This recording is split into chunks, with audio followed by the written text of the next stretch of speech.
नमस्कार दोस्तों, स्वागत है आपका DK चैनल पे। जैसा कि आप देख रहे हैं स्क्रीन पर, आज हमें क्या जानना है, रिज़ल्ट के बाद का स्ट्रेस कैसे करें हैंडल। दोस्तों, आज रिज़ल्ट आया है यूपी बोर्ड का, और भी रिज़ल्ट आएंगे, भी CBSE बोर्ड का भी आएगा। ठीक है, तो आखिर जो है रिज़ल्ट आने के बाद कुछ बच्चे हैं सफल होते हैं, कुछ टॉप करते हैं, बहुत से बच्चों का मार्क्स अपने जो उनकी अपेक्षा है उसके अनुरूप आता है। लेकिन अधिकतर बच्चे ऐसे भी होते हैं जिनके मार्क्स उनके अपेक्षा के अनुरूप नहीं आ पाता, या तो वो असफल रह जाते हैं या मार्क्स कम रह जाते हैं उनके। ठीक है, तो वो निराश हो जाते हैं। वो सोचते हैं कि आखिर मेरी ज़िंदगी यहाँ ख़त्म हो जानी चाहिए।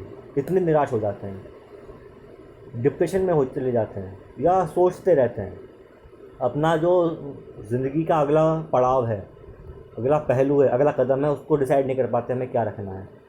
मैं आज बताऊंगा आपको कि आखिर हमें क्या करना है रिज़ल्ट आने के बाद। हमें क्या करना चाहिए, हमें मतलब कि जो बच्चे हैं, हमारे प्यारे बच्चे हैं, उन्हें क्या करना चाहिए जिससे कि वो इस रिज़ल्ट के स्ट्रेस को दूर कर सकें और अपने को आगे बढ़ा सकें। ठीक है दोस्तों, स्टार्ट करते हैं।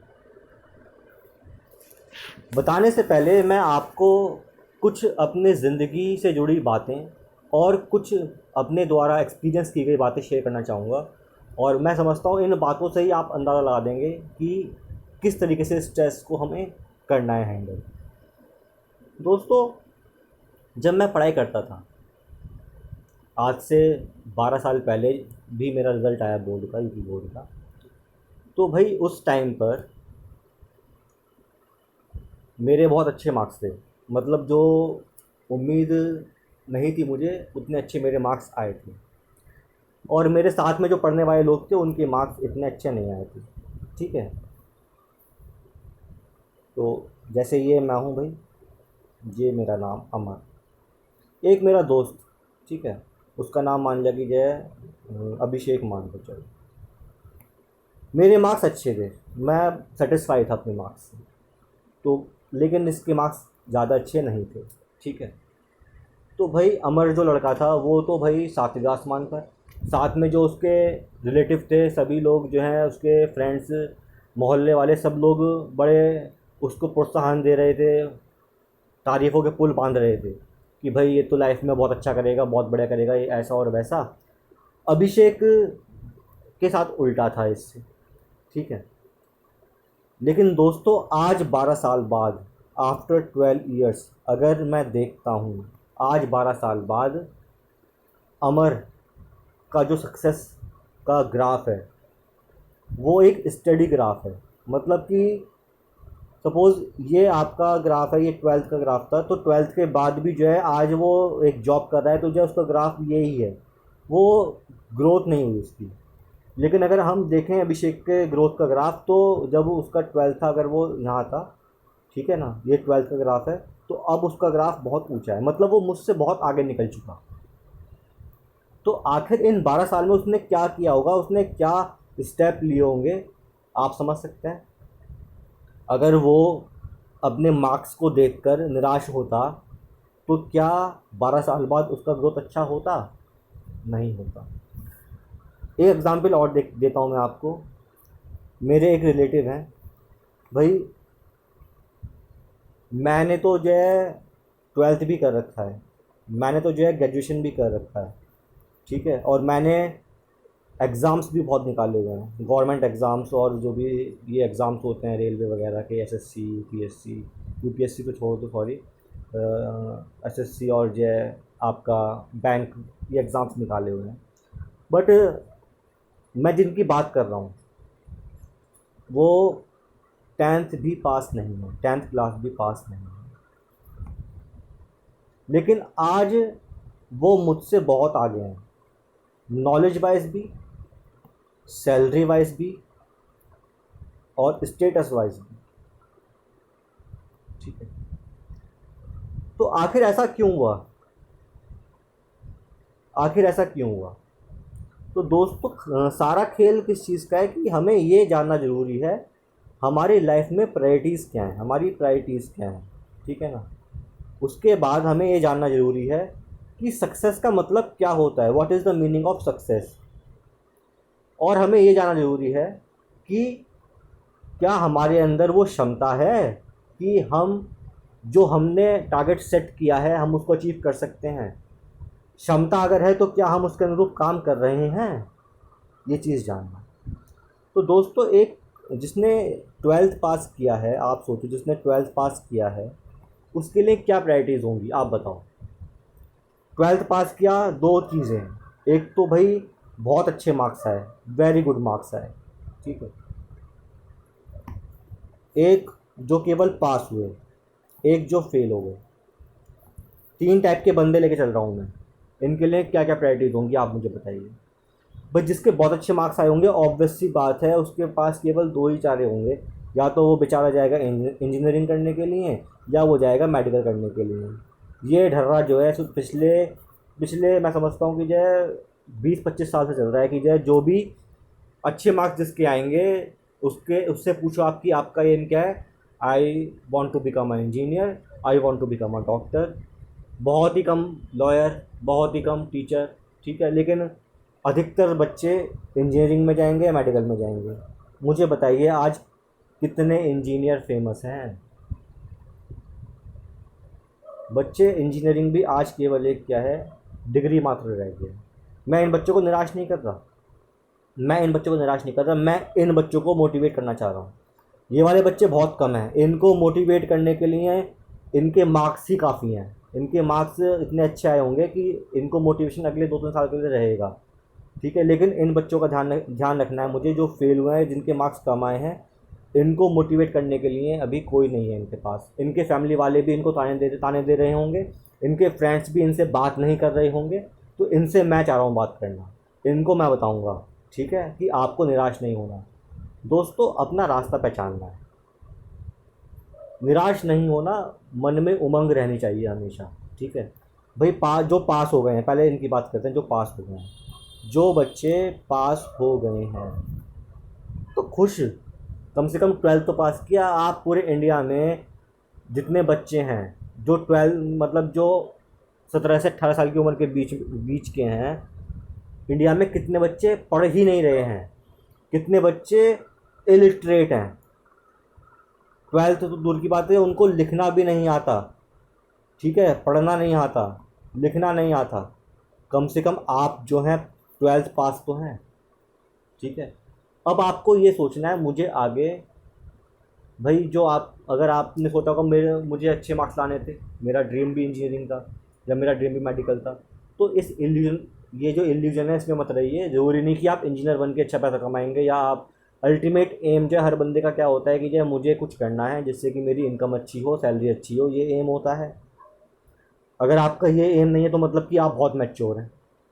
लेकिन मैक्सिमम केस में मैं बात कर रहा हूँ कि अगर 100 बच्चे खड़े कर दें तो जो है 90% से पूछेंगे अगर कि भाई क्यों बनना चाहते हो इंजीनियर, कि अच्छा पैकेज मिले। कहाँ से करना चाहते हो इंजीनियरिंग?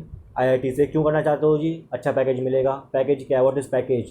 पैकेज इज़ सैलरी, ठीक है ना। आपका अच्छा स्टैंडर्ड ऑफ लिविंग होगा, अच्छी गाड़ी में घूमेंगे, अच्छा फ्लैट होगा, अच्छा घर होगा। ये सब चीज़ें हर बच्चे की ख्वाहिश होती है, हर पेरेंट्स की ख्वाहिश होती है। मैं इस बात को नहीं डिनाई करता।